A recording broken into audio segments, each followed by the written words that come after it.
Shalom, selamat pagi untuk kita semua. Di sini saya akan mempresentasikan tentang teknik dan metode pembuatan nanopartikel. Sebelumnya saya perkenalkan diri atas nama Francisca Della Novia, Program Studi Teknologi Rekayasa Pangan TRP 5. Langsung saja saya ke materinya.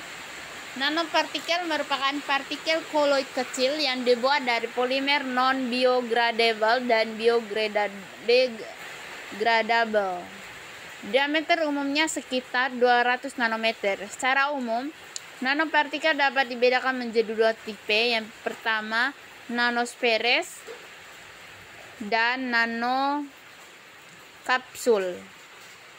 Dan ini adalah gambar yang pertama itu, yang gambar A itu nanosferes dan yang gambar B itu nanokapsul. Nanopartikel dapat mencapai target jaringan beberapa obat. Yang pertama itu obat antibiotik, kedua sitostatik, yang ketiga peptida, dan yang keempat itu protein. Selain itu, nanopartikel dapat melindungi obat terhadap degradasi kimia dan enzimatik, serta dapat menurunkan efek samping beberapa obat.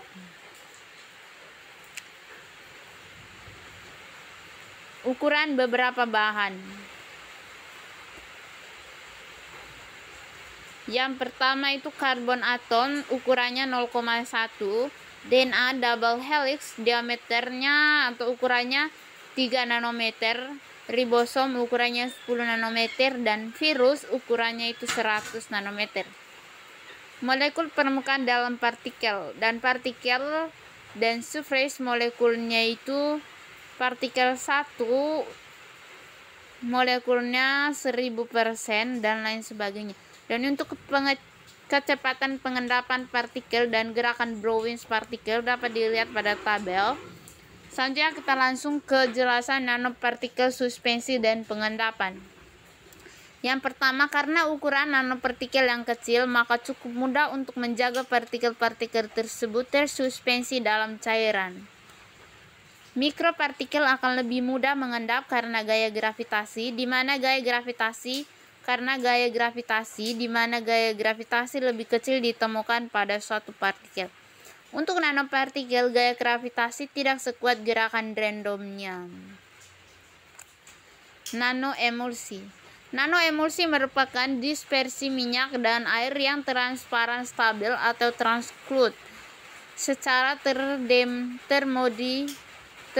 termodinamika yang distabilkan oleh suatu lapisan antar permukaan molekul surfaktan dan konsurfaktan yang mempunyai ukuran droplet. Konsurfaktan yang mempunyai ukuran droplet kurang dari 100 nanometer. Teknik pembuatan nanopartikel yaitu milling off yang dibantu dengan large partikel dari yang dia menggumpal, kemudian dia dapat memisahkan menjadi kelompok-kelompok kecil. Dan yang kedua itu dari partikel atau ukuran yang sangat terpisah-pisah, kemudian dia membantu penggumpalan menjadi bentuk kelompok-kelompok yang kecil.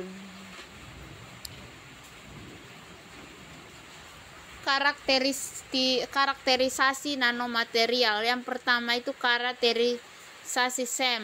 SEM itu scanning electron microscope, merupakan salah satu jenis mikroskop elektron yang menggunakan berkas elektron untuk menggambar profil permukaan benda.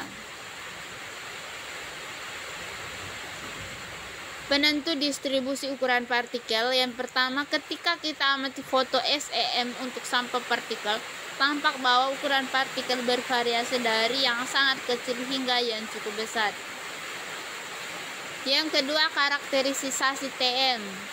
TM itu Transmission Electron Microscope atau TM merupakan alat yang paling teliti yang digunakan untuk menentukan ukuran partikel karena resolusinya yang sangat tinggi.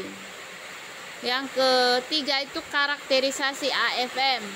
AFM itu Atomic Force Microscope atau AFM, termasuk mikroskop canggih yang sederhana pengoperasinya. Yang keempat, karakterisasi sinar X. Dan yang berikutnya karakterisasi DMA, dan yang berikut karakterisasi DMA. Sekian presentasi dari saya ucapkan limpah terima kasih.